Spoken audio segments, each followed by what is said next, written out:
Ils ont fait 10 000 km à vélo à la rencontre des gens qui construisent le monde de demain. Ils s'appellent Pierre, Elio et Lou. Demain c'est mieux. Ils sont avec nous. Il y a Elio. Bonjour Elio. Bonjour. Il y a Lou. Bonjour. Bonjour Lou. Pierre est malheureusement malade, mais on va faire l'interview ensemble. On va raconter ensemble ce récit d'aventure parce que c'est 9 mois de cavale autour de l'Europe. Alors déjà, qui vous êtes? Qui es-tu Elio? Moi je m'appelle Elio, j'ai 21 ans. Je suis originaire de Haute-Savoie, comme ma sœur Lou. Et Pierre est mon ami que j'ai rencontré en faisant mes études dans le nord de la France. Ok, études de quoi? Et on faisait des études en environnement. Voilà. D'accord. Et Lou du coup? Moi, du coup, j'ai 23 ans. Je suis la grande sœur d'Elio et du coup l'amie de Pierre. Et j'ai fait des études de journalisme à Lyon. Alors, Elio, comment elle est née cette envie de partir à vélo, faire le tour de l'Europe? Alors il y a une petite histoire, mais en fait, du coup on s'est retrouvés Pierre et moi dans le nord pour faire nos études. Et l'amitié s'est très vite nouée, et notamment autour d'un sentiment commun qui était quand même un mal-être dans notre société, dans nos vies d'étudiants. Que ça soit par nos modes de vie, que ça soit par les études qu'on fait et les thèmes qu'on aborde dans ces études. Et de ce mal-être est né un espoir de bon bah faut qu'on aille voir autre chose, un besoin de sens. Et en fait on s'est dit qu'on devait le faire ensemble et il fallait qu'on écoute cette flamme en nous qui nous poussait à partir justement à la rencontre de ces personnes. Et pourquoi partir à vélo comme ça? Alors on avait déjà fait un voyage à vélo, Lou aussi était déjà parti en vélo de son côté, donc le vélo nous a semblé un petit peu, c'était un peu logique en fait, qu'on rechoisisse le vélo comme mode de transport, parce que certes il est écologique, mais surtout pour nous en fait parce que ça nous apporte beaucoup de choses positives, une reconnexion à notre environnement, le temps aussi, se raccrocher au temps qui passe, et plein de choses qu'on a vraiment on apprécie dans le vélo. Parce que avec le vélo les choses vont moins vite, on a un peu plus ce rapport à l'humain et à l'être humain où ça avance un peu plus lentement. On a le temps d'apprécier les choses. Ouais, c'est ça, il y a quelque chose de vraiment propre au vélo, que ce soit dans un usage sportif, mais dans un usage de voyage, c'est encore autre chose. Vraiment un rapport au temps et à l'espace qui est très appréciable et nous qui nous fait beaucoup de bien. Et pourquoi justement avoir fait un tour de l'Europe et pas simplement un tour de France? On a décidé justement d'aller un peu plus loin même que la France parce qu'on s'est dit... le but, c'était aussi de montrer que des gens qui agissent quotidiennement et qui ont les mêmes sensibilités et qui sentent qu'il faut changer les choses, c'est pas que en France, c'est aussi dans d'autres cultures. Donc on est allé même jusque, par exemple, je pense à la Lituanie, où c'est vraiment une autre culture que la nôtre, d'autres personnes, d'autres façons de faire, d'autres coutumes. Le but, c'était d'aller montrer qu'il y en a même en dehors de nos frontières. Et aussi nous ouvrir un petit peu les yeux à nous, Français, et se dire que y a aussi plein de choses qui se passent ailleurs et que ce qui se passe en France, ça se fait aussi ailleurs. Et inversement, ce qui ne se passe pas en France, ça ne se passe pas forcément ailleurs, c'est ça? Exactement. Et le but, après, je pense qu'on aurait eu aussi tout intérêt à aller dans d'autres pays, même plus loin dans le monde. Il fallait que ça reste des pays accessibles à vélo et dans un temps quand même relativement serré, puisqu'on avait moins d'1 an pour le faire. À quel moment tu as rejoint l'aventure? Parce qu'à l'origine, c'est Pierre et Elio. Toi, tu es arrivé un petit peu plus tard. Moi, je suis arrivée 3 mois après leur départ. On s'est rejoint à Berlin.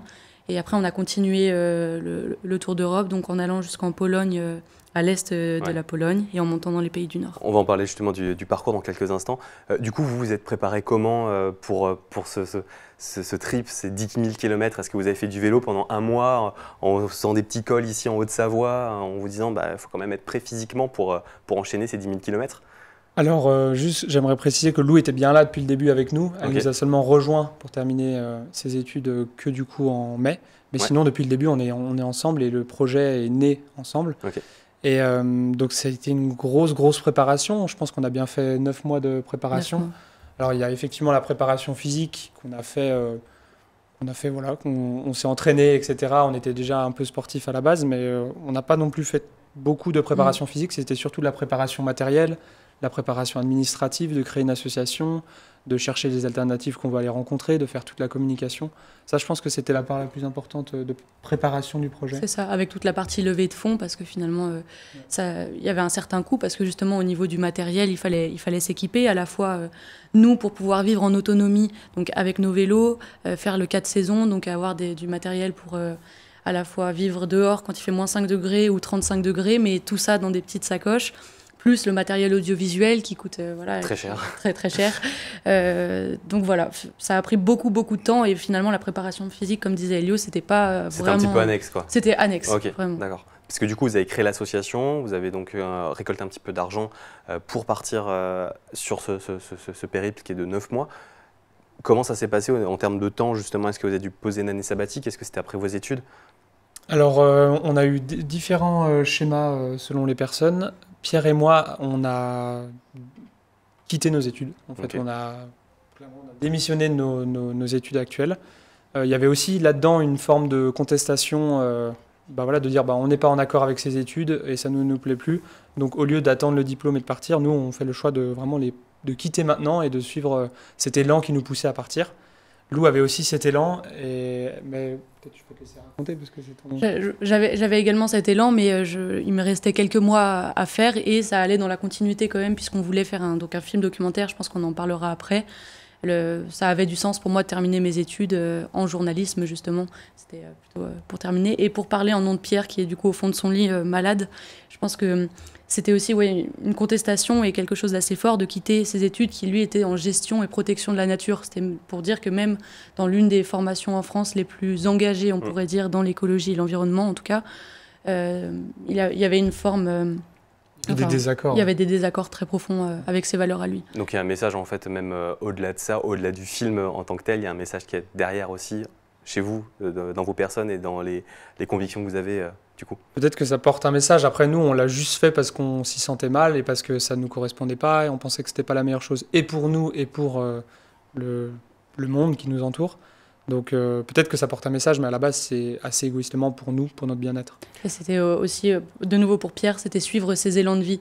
Finalement, le moment où il hésitait à quitter, c'était Véronique Perriot, une prof de l'université de Grenoble, il l'a eu au téléphone.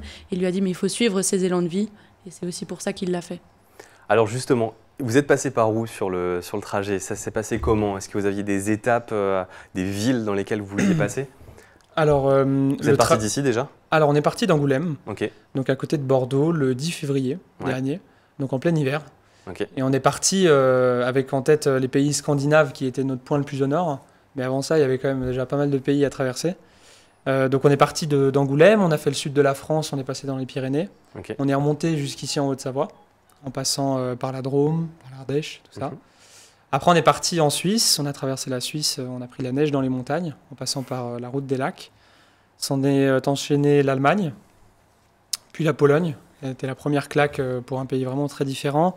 Les pays baltes, par lesquels on est monté du coup, on arrive en mer Baltique. Du coup, c'était Lituanie, Lettonie, Estonie, jusqu'à prendre un ferry en Finlande, à Helsinki, les pays du Nord, donc Suède, Norvège, et redescendre par le Danemark, Pays-Bas, Belgique et France. Et du coup, le choix de l'itinéraire, du trajet, s'est fait comment? C'était vraiment des endroits où vous vouliez aller, ou est-ce que c'était juste vous laisser porter par l'envie chaque jour d'aller à telle ville, tel endroit? Le fait déjà d'aller à l'extrême est de l'Europe, c'était pour aller voir la forêt de Białowieża en Pologne, qui est donc à la frontière biélorusse. Et là, c'est une des dernières forêts primaires d'Europe, si ce n'est la dernière, je ne voudrais pas dire de bêtises. Donc une forêt qui n'a pas été touchée depuis 10 000 ans. C'était pour aller voir la richesse de la faune et la flore et la biodiversité de cet endroit-là. Et après, les pays du Nord, c'est quand même des pays assez riches en alternatives. C'est aussi pour ça que ça nous attirait, avec tout le système éducatif, différents endroits. Assez globalement, en fait, on a imaginé une boucle en Europe qui représentait un certain nombre de kilomètres faisables en 9 mois. Et ensuite, nos choix de destination étaient orientés en fonction des alternatives qu'on avait recensées. Donc on savait qu'on allait à peu près passer par ici, par ici, par ici. Puis ensuite, une semaine avant, on se disait, est-ce qu'on a envie de passer dans ce pays? Et voilà, ça s'est fait un peu sur le film. Mais dans l'idée, c'était quand même beaucoup orienté en fonction des lieux qu'on voulait visiter. Justement, pendant votre périple, vous avez rencontré les gens qui construisent le monde de demain. C'est qui ces personnes? Est-ce que c'est des associations? Est-ce que c'est des entreprises, des particuliers? C'est un terme assez large que nous, on appelle un peu alternatif. Enfin, c'est pas nous directement, mais c'est quelque chose d'assez large. Mais peut-être concrètement, en 2 mots, je dirais que c'est des gens un peu comme nous, comme vous, qui essayent de repenser leur manière d'être au monde, que ça soit dans l'agriculture, donc dans la production de nourriture, que ça soit dans le vivre ensemble, que ça soit dans l'éducation. Donc ils se mettent ensemble et ils essayent de repenser de façon plus juste, plus durable, plus équitable notre façon d'être au monde. Justement, on est allé voir environ une quarantaine de lieux, je crois pas d'entreprises. Globalement, c'était soit des associations, soit des collectifs, soit juste des citoyens lambda, des familles. Je pense à cette famille vers Bourg-en-Bresse, pardon, là qu'on est allé voir. On était finalement logés juste chez un papa, une maman et leur enfant. Et donc c'est une quarantaine de lieux, ou en tout cas alternatives, et une vingtaine de lieux en collectif. Et après, le reste, c'est ce que tu disais, ressourceries, tiers-lieux, des fermes agroécologiques. Voilà, et comment vous les avez trouvés? Vous êtes allé sur des groupes Facebook, vous êtes allé chercher sur Internet? Un peu de tout. Un peu de tout. La rencontre aussi dans les villes, quand vous êtes arrivé à des endroits où vous avez discuté un petit peu avec des gens? Alors beaucoup s'est fait on a fait un gros repérage en amont pour trouver ces alternatives, parce qu'il faut quand même penser que c'est des lieux de vie, ou alors du moins des lieux où on ne peut pas débarquer comme ça sans être annoncé. Ouais. Donc on était obligé de les prévoir. Surtout pour tourner un documentaire. C'est ça, et en plus si on arrive avec une caméra à la main, il faut quand même arriver en étant annoncé, et que les gens sachent quel est le but du projet, tout ça, etc. C'est de la vie privée en fait. Oui, bien sûr. Donc en fait on avait recensé ces alternatives, on leur avait envoyé des demandes, et au fur et à mesure des réponses, on construisait notre itinéraire. Justement, pendant les 9 mois, vous avez dormi dans la tente et chez l'habitant. Ça a été compliqué de trouver des endroits où dormir ou pas? Ça dépend, ça dépend les pays. Il y a des endroits où forcément on n'avait pas envie de non plus enfreindre les règles, mais c'était aussi jouer un peu avec ce qui était autorisé ou non. Je dirais dans les pays du Nord, c'était beaucoup plus facile à trouver parce qu'il y a un autre rapport à la nature, et même c'était globalement facile avec beaucoup d'applications où on pouvait trouver des petits abris, donc vraiment très, très favorable. Ouais, c'est très changeant selon les pays, mais on arrivait toujours à trouver, en fait, en demandant aux gens, juste en se renseignant, etc., on arrive quand même souvent à trouver des solutions, même si c'est pas forcément favorable au camping sauvage dans tous les pays. Même plutôt le contraire, c'est rare que ça soit favorable. Mais en fait, on trouve des solutions, et le monde est quand même plutôt accueillant, donc ça, c'était un point positif. Forcément, il y a des fois, on a dormi dans des parcs, parcs pour enfants en Pologne.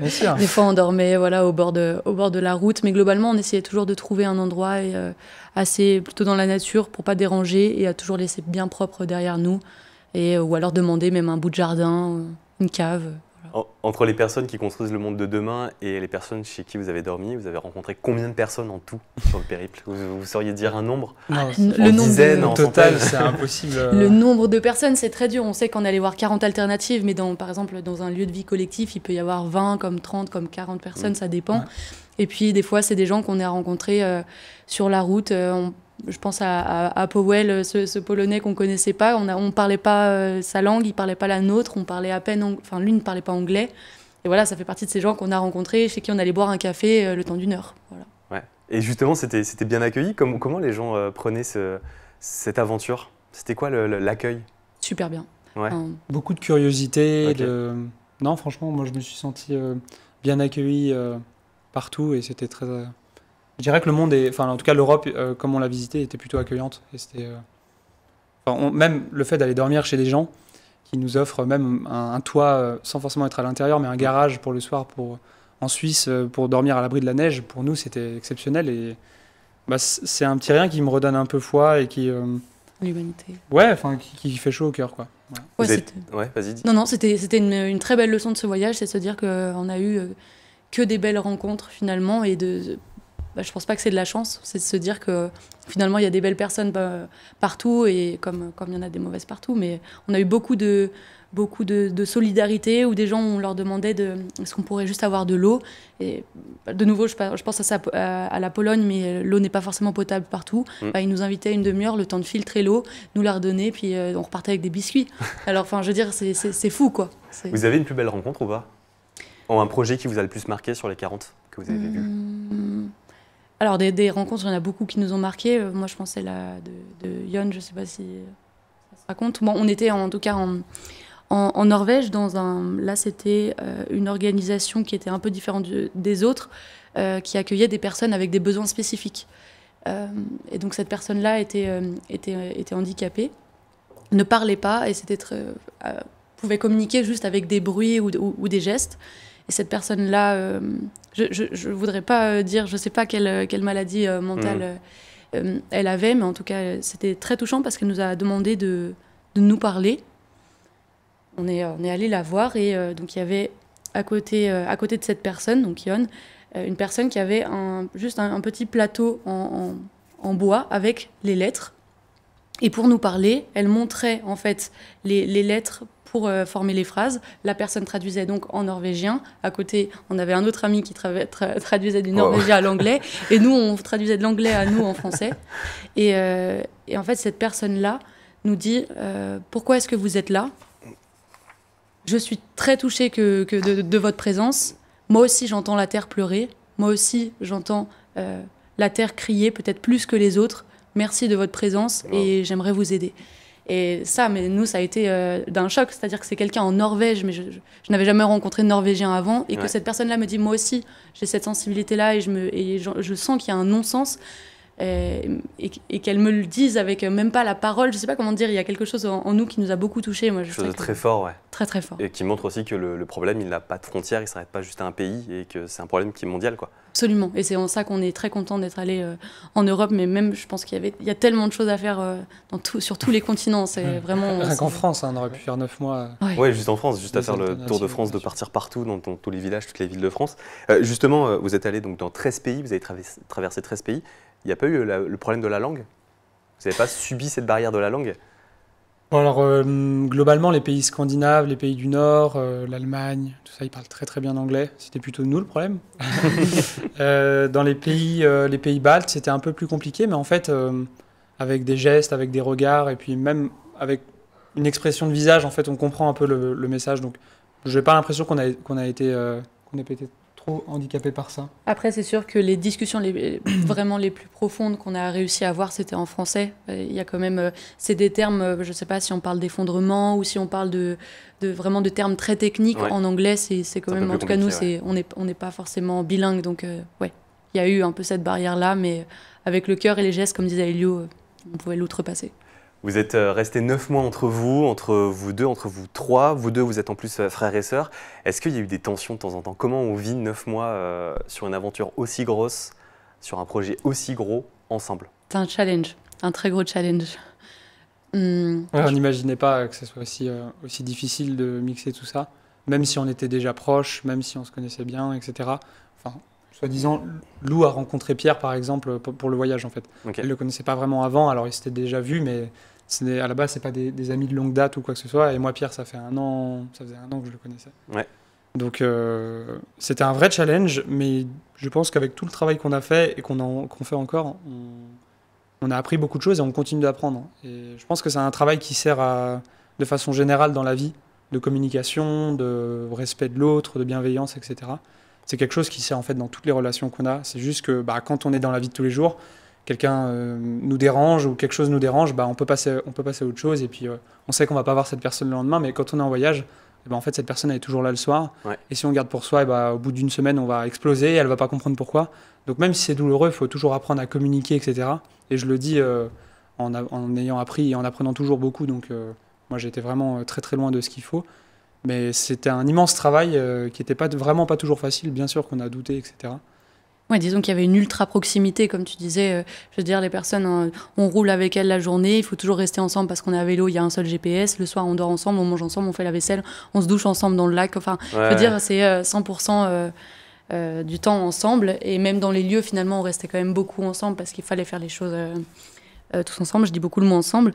Mais je dirais que oui, on a beaucoup appris justement sur la communication et ça a été une des plus grosses leçons de ce voyage, je pense, parce qu'on allait voir plein de lieux de vie en collectif et on les écoutait nous parler des tensions, de comment mettre en place des techniques de parole, de communication non violente. Et en fait, d'un coup, on s'est dit, mais nous dans l'histoire, et on n'avait pas créé cette membrane de bienveillance entre nous trois pour prendre soin du groupe.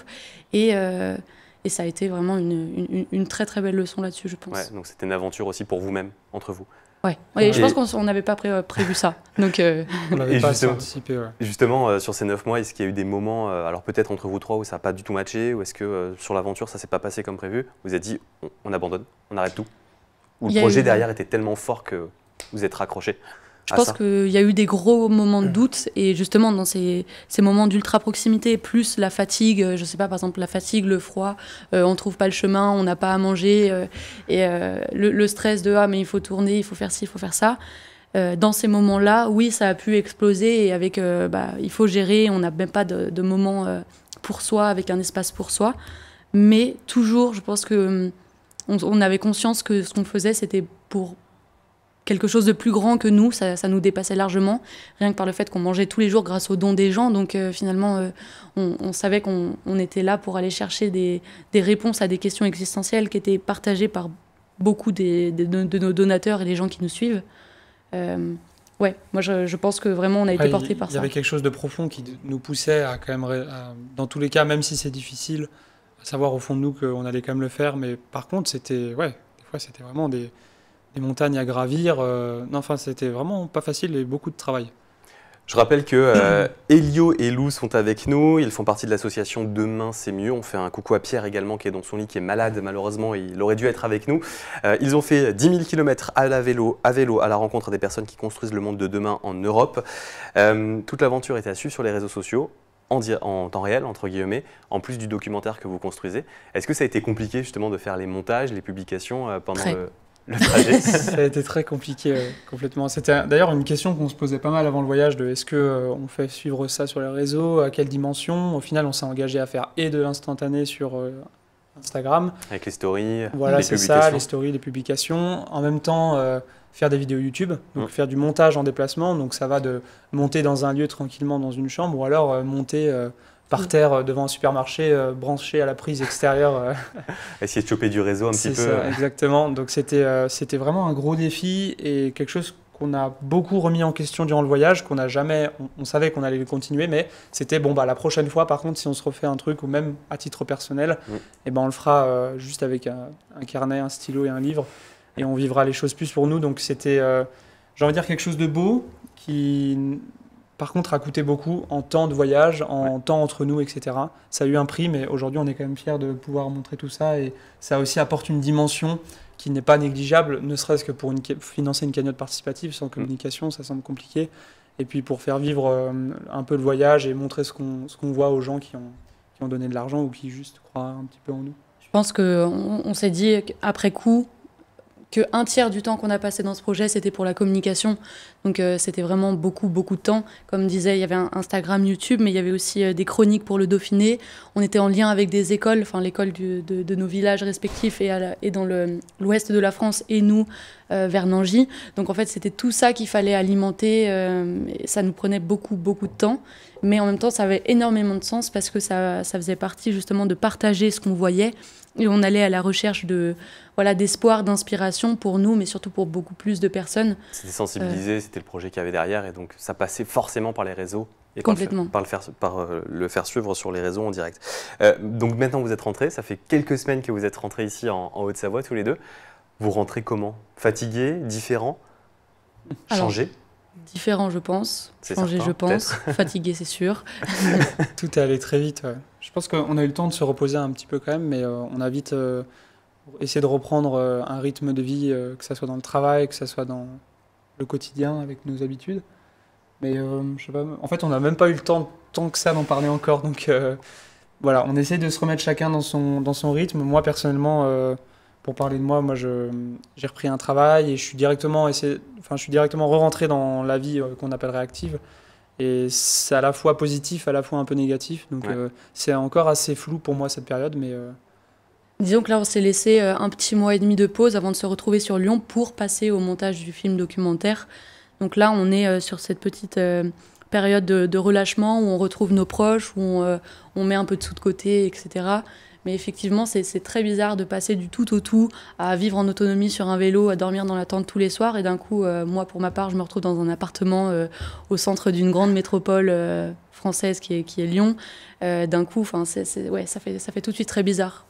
Et il n'y a pas aussi un petit coup de mood après voyage, d'être revenu, d'avoir perdu cette adrénaline du voyage? Je pense que peut-être qu'il y a en partie ça, mais je pense qu'on peut la retrouver dans d'autres activités. Moi, je la retrouve en faisant du sport, ou en voyant des amis, ou en mettant des challenges. Je pense que ce qui est le plus difficile, c'est de faire face à la violence que peut amener une grande métropole et d'accepter cette sensibilité-là. Je le faisais déjà pas avant, mais passer à côté d'une personne sans abri qui est couchée par terre, je sais à quel point il peut faire froid dehors et voilà, enfin, il y a tellement de non-sens autour de moi, c'est très difficile de l'accepter et de me retrouver voilà, perché dans un immeuble avec aucun lien au vivant, là où j'ai dormi au pied des arbres pendant 5 mois, enfin 6 mois pour moi. Justement, là, tu parlais du montage, Lou. Vous rentrez avec combien d'heures de rush, avec combien de gigas sur votre carte SD? Alors, il faudrait qu'on fasse le Joker et qu'on appelle Pierre, parce que c'est Pierre qui a le numéro, mais enfin le chiffre exact. Ouais, ça doit se compter en téra, ça doit être 4-5 téra, quelque chose comme ça. Après, ça veut tout rien dire, parce que 5 téra d'images ratées, c'est pas non plus très valorisant, mais en tout cas, on a beaucoup de rush. C'est ça. Puis on a beaucoup de rush de voyage, mais notamment beaucoup de rush de rencontres dans les lieux qu'on est allé voir. Donc là, c'est un petit peu notre trésor un peu précieux qu'on a mis un peu de côté ces derniers temps, mais qu'on va reprendre. Vous l'avez pas encore regardé? Vous n'avez pas encore regardé les images?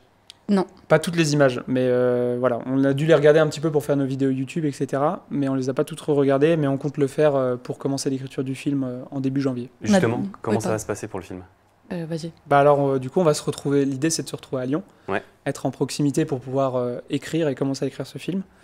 Actuellement, on cherche une boîte de production. Enfin, on est en plein questionnement de comment on va le mettre en œuvre. Parce que c'est d'un côté, le projet est déjà un petit peu passé, du moins la partie réalisation, mais il y a encore des choses qu'on veut filmer. On veut aussi, notamment, pourquoi pas se faire accompagner sur l'écriture. Enfin, en fait, nous, on n'est pas du tout dans le domaine audiovisuel à la base, donc on a beaucoup appris sur le tas. Mais écrire un film, quand même, c'est quelque chose qui prend du temps et qui peut se faire en indépendant, mais je pense que ça demande beaucoup de travail. Ouais, comme les autres, moi, peut-être que j'ai eu un peu plus de formation à l'audiovisuel dans mes études, mais voilà, j'ai appris à faire des petits reportages de 3 minutes, pas à faire un film documentaire d'1h30. Donc voilà, on a l'humilité, de dire que on n'est pas du tout des professionnels et qu'on le fait beaucoup avec le cœur, mais parce qu'on est persuadé que c'est important de le faire et que, encore une fois, c'est quelque chose de plus grand que nous. Et on a beaucoup de messages à passer. Ouais, et pour rebondir sur ce que tu disais tout à l'heure, est-ce qu'on a un petit coup de mou quand on revient? En fait, pas vraiment du coup, parce qu'il y a justement cet élan qui nous pousse, où la fin du voyage n'est pas une fin en soi, parce que le projet il est plus grand que juste le voyage. Il y a le film documentaire, il y a la diffusion, puis on espère après pouvoir faire des ciné-rencontres, pouvoir discuter avec les gens, avoir des retours, aussi qu'on nous dise ça je suis d'accord, ça par contre je pense que ça se passe pas comme ça. En fait, la réponse ne sera pas dans le film, il y a pas de réponse en fait. Le but c'est juste qu'on puisse en discuter ensemble pour aller vers des choses plus positives, mais ça vient que par l'échange et de pouvoir se questionner ensemble. Et c'est ce qu'on espère apporter avec le film. Mais donc, Je rebondis exactement sur ce que tu dis, c'est qu'on n'arrive pas avec une solution en disant « Ok, on est allé voir telle façon de vivre, c'est comme ça, il faut cultiver ses légumes, récupérer son eau de pluie et c'est ça la solution. » Non, pas du tout. Nous, justement, on est allé voir un panel d'alternatives, on est allé voir plein de personnes différentes, avec des cultures différentes, avec des lieux en collectif où c'est vraiment très ensemble, ou alors des lieux en collectif qui sont plutôt très ouverts. Enfin, plein de choses différentes et le but c'est de les montrer et de laisser les gens piocher ce qui les intéresse, ce qui les intéresse pas. Et comme tu disais Elio, du coup, les voir piocher eux-mêmes en regardant le film et discuter avec eux et nous nourrir aussi de leurs réflexions par rapport à ça. On sait que c'est un premier pas. Ce film, c'est pas, ce sera un aboutissement d'une première expérience, mais c'est sur le chemin de notre vie qui nous fera évoluer tout le temps. Ça y est, on peut arrêter l'interview, tout a été dit. Comment on peut vous soutenir? Est-ce qu'il y a des points de contact? On peut vous contacter sur les réseaux sociaux? Il y a une cagnotte en ligne? C'est ça, alors on peut nous suivre sur les réseaux sociaux. Pour l'instant, on n'est plus très actif pour une raison de pause et de ressources personnelles. Mais sinon, on a une cagnotte participative qui avait été lancée pour le financement du projet et qui aujourd'hui sert et va servir pour le financement du film. Donc tout ce qui est post-production. En fait, un film, il faut faire un étalonnage, il faut faire un mixage et tout ça, il faut payer des professionnels pour le faire. Ouais. Ça coûte cher. Donc voilà, si vous connaissez une boîte de production qui sera intéressée par un projet comme le nôtre, ou si vous avez envie de nous soutenir, ou juste de nous suivre, ou de nous envoyer un message, ça nous fait déjà très plaisir de voir que ce projet est collectif et pas juste individuel.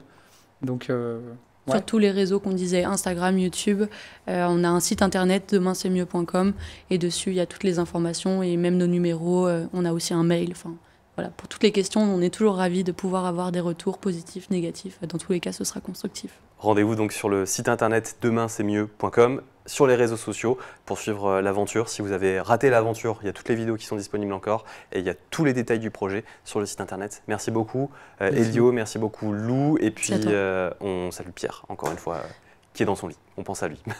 Merci beaucoup.